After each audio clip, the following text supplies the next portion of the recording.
সোনালি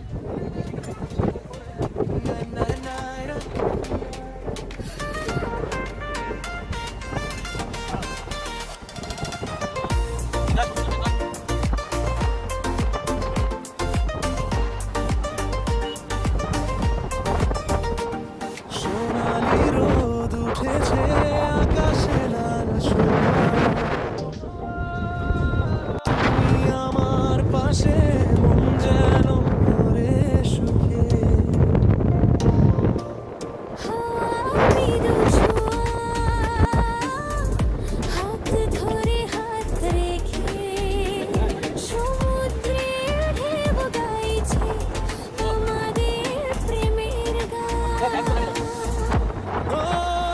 সখী ও সজন সাগরের ঢেউ তোমার কাছে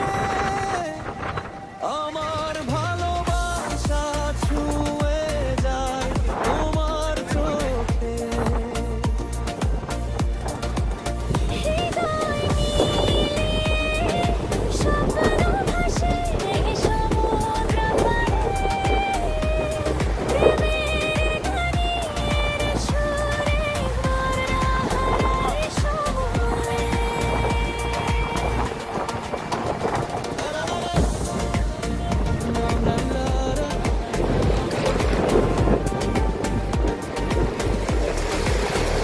তুমি হাসলে যেন ফুল ফোটে হাওয়ায় নাচে আলো আমার মন যায় ভাসিয়ে সাগরের ঢেউয়ের পার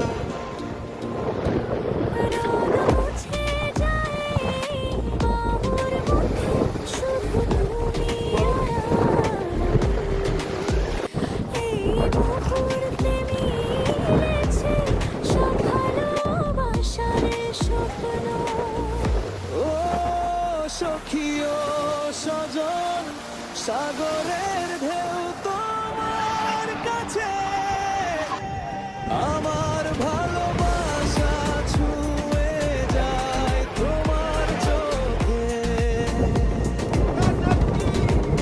হৃদয় মিলিয়ে স্বপ্ন ভাসে সমুদ্র পাড়ে।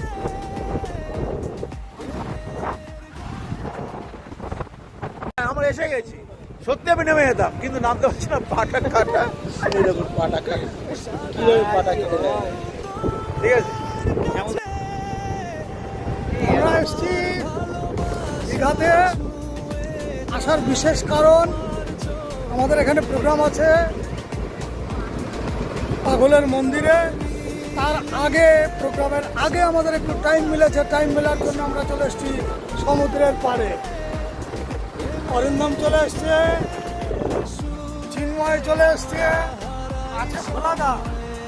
এরা জলের মধ্যে একটু নেমেছিল, প্যান্ট ভিজে গেছে, প্যান্ট ভিজিয়ে নিয়েছে। ভোলাদার একটু নামার ইচ্ছা ছিল, 2 কিলোমিটার ভেতরে যাওয়ার কথা ছিল, কিন্তু পায়ে বিশেষ অসুবিধার জন্য পাটা কেটে গেছে। তাহলে 2 কিলোমিটার যাওয়ার কথা ছিল, কোনো ভুল নেই, কিন্তু পায়ের অসুবিধার জন্য বসে আছে, কোনো সমস্যাও নেই। বেশ সুন্দর পরিবেশ, আকাশে মেঘও আছে। আমাদের আর অল্প সময়ের মধ্যেই প্রোগ্রাম চালু হবে। দেখতে পাচ্ছেন দুঃখ থেকে গেল, এরা কেউ হাত টানেনি, যার জন্য সাঁতার কাটতে পারবে না। সমুদ্র দেখে গেল, ভবিষ্যতে এরা সাঁতার কাটবে। বিশেষ করে আমার চিনুরে নিয়ে আমার একটু খুব শখ হয়, ও কবে সাঁতার কাটবে এরকম বড় সমুদ্রে। আমরা তো সাঁতার কেটেছি, কিন্তু চিনু এখনো কাটতে পারেনি। চিনু হাফ প্যান্টটা আনলেই কাটতে পারতো, হাফ প্যান্টটা আনেনি। কথা সত্য, কথা সত্য, কথা সত্য, সত্য। কিছু মনে করলে না তো।